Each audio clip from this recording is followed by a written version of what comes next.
Come closer. I didn't think you were serious about the blanket. Yeah, you can't see my face. Deal or no deal? Deal, of course, but I feel like we know each other now. Hey man, we met on Yahoo Chess. Like, you don't know me. Tell me your name at least. You agreed not to talk. Okay, sorry. Why don't you just hook up with guys at bars and stuff? Look, we doing this or not? Yeah. This right here is the start of episode 8 of Netflix's Beef. Now, if you've watched the show, you already know what happens next. The oldish white man goes ahead to have some jiggy with a lady he knows nothing about and has never seen. The interaction leading up to this point was already weird. But what makes this scene so important is what we see next. This is the start of the best episode of Beef. If you have not seen Beef yet, first of all, why? Second of all, you should probably go watch the show because there will be spoilers in this video and it is definitely an amazing show worth your time. In short, Beef tells the story of Danny Cho, a down on his luck blue-collar worker struggling with the pressures of being the first son of Korean immigrants. Amy Lau, a successful entrepreneur, wife and mother, and how a crazy road rage incident that occurred between them somehow leads to them essentially destroying each other's lives. Weird premise, I know, but it makes for great TV. For those who need a refresher, episode 8 picks up after Danny arrives to find the house he built for his parents burnt down. After finding out it was his fault, he tries to frame Amy for arson and in the process gets into a scuffle with Amy's husband, George. Danny ends up knocking George out and the episode ends with him mistakenly kidnapping their daughter.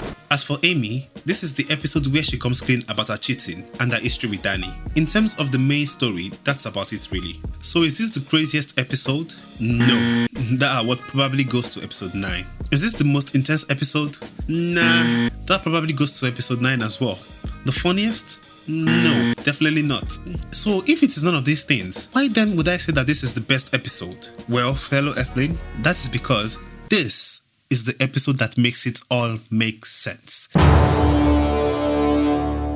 This episode is structured in a very particular way, flipping frequently between the lead's past and their present. While both characters appear at various points throughout, the episode is somewhat divided into two halves. The first half focusing mainly on Amy Lau and the second on Danny Cho. In both cases, there is a very clear flow in the structure of their story. We take a look at their past and are then led into the present. Giving out light on action this episode is, these flashbacks become the main driving force for the episode. This was a deliberate move by the writers and I believe they did this for two reasons. One, to set up everything we see happen in episode 10 and 2, to make everything we had seen so far make sense. Now, before watching this episode, I already believed that Amy and Danny were actually so similar that if they simply stopped trying to kill each other and talked for once, they would realize that they could understand each other better than anyone else. In fact, there were already hints about this as far back as episode 1. But if you hadn't picked that up in the first 7 episodes, this episode was designed to intelligently show you how different yet similar Amy and Danny are, as long as you paid attention.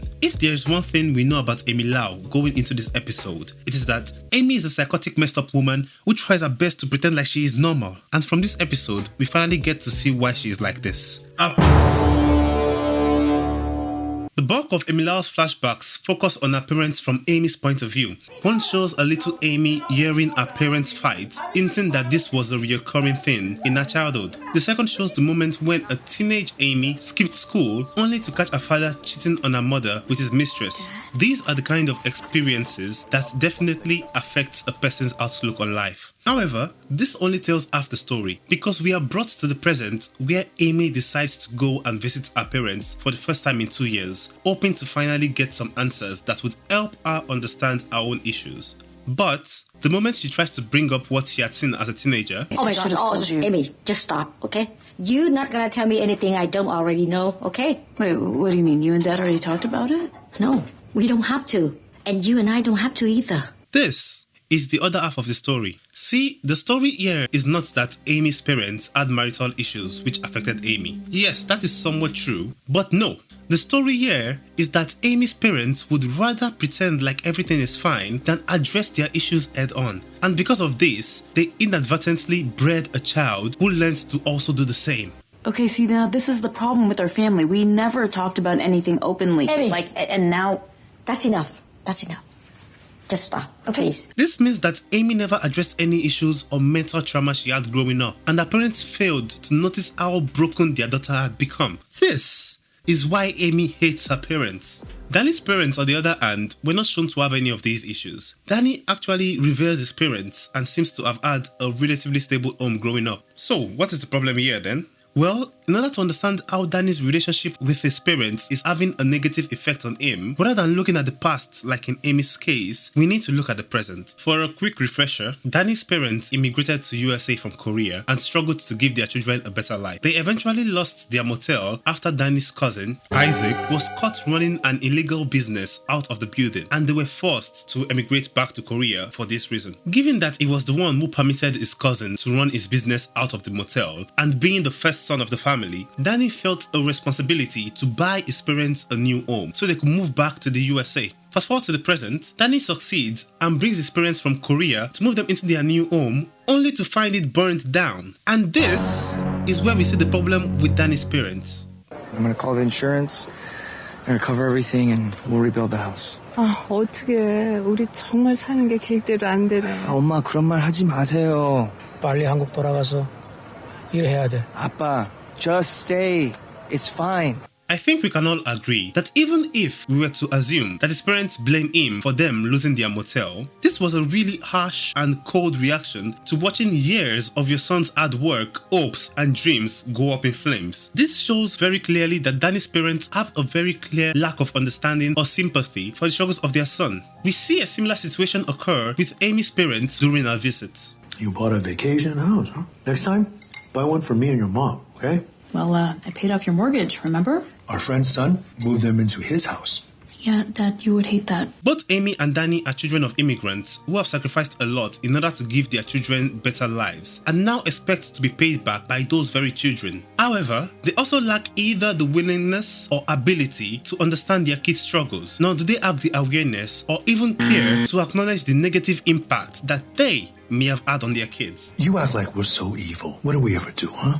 We provided, we sacrificed. We moved here just for you. What do we get in return? To them, what could be harder than leaving your homeland to start a new life in an entirely foreign place? And this is the first similarity between Amy and Danny. Now, this lack of empathy from his parents affects Danny even more than it does Amy, given she already chose to cut ties with her parents. And we can see this when we take a closer look at a lack of empathy from parents is not the only reason Danny is messed up. In fact, we are actually shown the first clue to the second reason behind Danny's struggles when we watched the first interaction between Danny and his parents way back in episode 1. 엄마 아빠 걱정하지 마세요. Business is good. 나 그때 엄마 아빠 원한 땅 사줄게. I'll build a big house. 그래. 진짜로. There, right there. Did you notice that? 진짜로. Did you notice how he felt the need to emphasize he was being serious? Now look at this clip from episode 7. 하고 라이스 쿠크도 하나 사줬어. 그 노래가 좀 희한하네. 우리 밥솥 쓰는 거 벌써 있는데. Okay, no problem. 엄마, 베이스 좀 봐봐. 좋죠? 와우. 그것도 희한하네. 이제 우리 팩해야 돼. 왜? 바이바이. Okay, bye. Notice how exasperated Danny looks at the end of the phone call? You see, Danny is a person who has felt underappreciated all his life, and this started with his parents. Right there in episode 1, he felt the need to emphasize his seriousness because his parents do not believe in him. And even when he pulls through with his promise in that second clip, there is a rather distinct lack of excitement or acknowledgement from his parents. Therefore, Danny's entire life is about proving to others that they need him, that he is competent, that he can handle the responsibility of being the first son in a Korean household, that he is worthy of their acknowledgement and praise. As a kid who was an immigrant, he struggled to fit in and was bullied, and as an adult, no one believes in him or looks up to him. No one except his brother. And that is exactly why he threw his brother's college applications in the trash bin. Not just because he was scared his brother would leave, yeah sure, but because he was scared that his brother becoming independent would mean that his brother will no longer need